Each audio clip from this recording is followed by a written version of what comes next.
Basic concepts of development में आज हम लोग बात करेंगे इंडक्शन के बारे में। डेवलपमेंटल बायोलॉजी में इंडक्शन एक ऐसा फैसिनेटिंग प्रोसेस है जहाँ एक ग्रुप ऑफ सेल जो कि इंड्यूसर है, दूसरे ग्रुप ऑफ सेल रिस्पॉन्डर जो होता है, उसमें एक चेंज इन फेट या फिर डिफरेंशिएशन ट्रिगर करता है। इससे आप एक सेल को एम्ब्रियोनिक लैंडस्केप के अक्रॉस चिल्लाते हुए समझ सकते हैं, अपने नेबर सेल्स को एक नई आइडेंटिटी अडॉप्ट करने के लिए इंस्ट्रक्ट देते हुए। ये ये जो क्रिटिकल कम्युनिकेशन ऑर्गन्स और टिश्यू के फॉर्मेशन को शेप करता है। In developmental biology, induction is a fascinating process where one group of cell, the inducer, triggers a change in the fate or differentiation in group of another cell, the responder. Imagine a cell shouting across the embryonic landscapes, instructing its neighbor to adopt a new identity. This critical communication shapes the formation of organ and tissues. अगर हम लोग induction के की aspects की बात करें तो इसमें तीन टाइप की की एस्पेक्ट्स आते हैं। स्पेसिफिसिटी, लॉन्ग डिस्टेंस या फिर कॉन्टैक्ट बेस्ड, और तीसरा है हमारा कॉम्पिटेंस। स्पेसिफिसिटी की बात करें तो इंड्यूसर और रिस्पॉन्डर सेल्स टिपिकली स्पेसिफिक होते हैं। एक पर्टिकुलर इंड्यूसर सिग्नल सिर्फ कुछ ही सर्टेन टाइप्स के रिस्पॉन्डर सेल्स को अफेक्ट करता है। इससे आप एक स्पेसिफिक लैंग्वेज समझाने वाले डिजिग्नेटेड रिसिपिएंट के जैसे सोच सकते हैं। लॉन्ग डिस्टेंस या फिर कॉन्टैक्ट बेस का मतलब है इंडक्शन या तो लॉन्ग डिस्टेंस सिग्नलिंग मॉलिक्यूल्स के थ्रू हो सकता है या फिर direct cell to cell contact के जरिए भी हो सकता है। Long distance signals shouting instruction की तरह होते हैं, जबकि long based contact based induction जो होता है उसमें ज्यादा हैंड्स ऑन अप्रोच होता है। कॉम्पिटेंस की बात करें तो रिस्पॉन्डर सेल्स को कॉम्पिटेंट होना चाहिए इंडक्टिव सिग्नल्स रिसीव करने के लिए। उन्हें इंड्यूसर के फ्रीक्वेंसी पर ट्यून्ड रिसेप्टर्स चाहिए कम्युनिकेशन के लिए। अगर हम एग्जाम्पल्स की बात करें इंडक्शन की तो उसमें हमारा काफी सारे एग्जाम्पल्स प्रेजेंट है। तीन मैंने यहाँ पे जो मेंशन किए हैं वो है न्यूरल प्लेट इंडक्शन। इसमें ये एक लॉन्ग डिस्टेंस इंडक्शन का एक क्लासिक एग्जाम्पल है।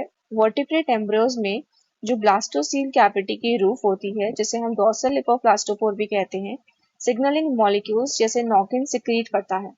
ये मॉलिक्यूल्स इंड्यूसर से के तौर पर एक्ट करते हैं। ओवरलिंग एक्टोग्राम जो होता है एपिब्लास्ट और उस तक डिफ्यूज होते हैं और उसके ट्रांसफॉर्मेशन को न्यूरल प्लेट में ट्रिगर करते हैं, जो कि नर्वस सिस्टम का प्रिकर्सर होता है।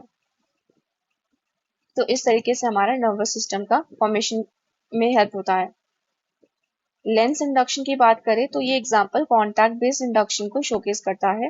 डेवलपमेंटल लेंस इंडक्शन में ये एक एग्जांपल कॉन्टैक्ट बेस्ड इंडक्शन को शोकेस करता है। डेवलपिंग वर्टेब्रेट आई में ऑप्टिक वेसिकल जो कि ब्रेन से डेराइव होती है, उसकी ओवरलिंग एक्टोडर्म की तरफ ग्रो करती है। जब वो कांटेक्ट करते हैं तो एक्टोडर्म जो लेंस का होता है, एक्टोडर्म लेंस ऑफ द आई बनने के लिए इंड्यूस होता है। अब ऑप्टिक वेसिकल के सरफेस पर स्पेसिफिक मॉलिक्यूल जो है इस इंडक्शन प्रोसेस में रोल प्ले करते हैं। अब लिम्ब बर्ड डेवलपमेंट की अगर हम लोग बात करें तो लिम्ब बर्ड डेवलपमेंट के अंदर इंडक्शन वर्टिब्रेट लिम्ब बर्ड के पैटर्निंग में क्रूशियल रोल प्ले करते हैं। एपिकल एक्टोडर्मल रिज AER जिसे कह रहे हैं हम, लिम्ब बर्ड के टिप पर सोनिक हेजहॉग प्रोटीन जैसे सिग्नलिंग मॉलिक्यूल सिक्रीट करता है। ये सिग्नल डिफरेंट स्केलेटल एलिमेंट्स और डिजिट्स की फॉर्मेशन इंड्यूस करते हैं, डेवलपिंग लिम्ब के लेंथ पर। अब इसका आउटकम क्या होता है इंडक्शन का? तो इससे सेल की फेट में चेंजेस भी आते हैं और सेल के प्रोलिफरेशन पर भी। इंडक्शन रिस्पॉन्डर सेल्स में complete switching developmental fate cause करता है। जैसे कि न्यूरल प्लेट इंडक्शन में अगर हम देखें तो एक्टोडर्म जो कि स्किन बनने वाला था, न्यूरल टिश्यू बनने के लिए इंस्ट्रक्टेड होता है। फिर सेल प्रोलिफरेशन में देखें तो इंडक्शन रिस्पॉन्डर सेल्स के में जो सेल डिवीजन के रेट होते हैं उसको भी इन्फ्लुएंस करता है।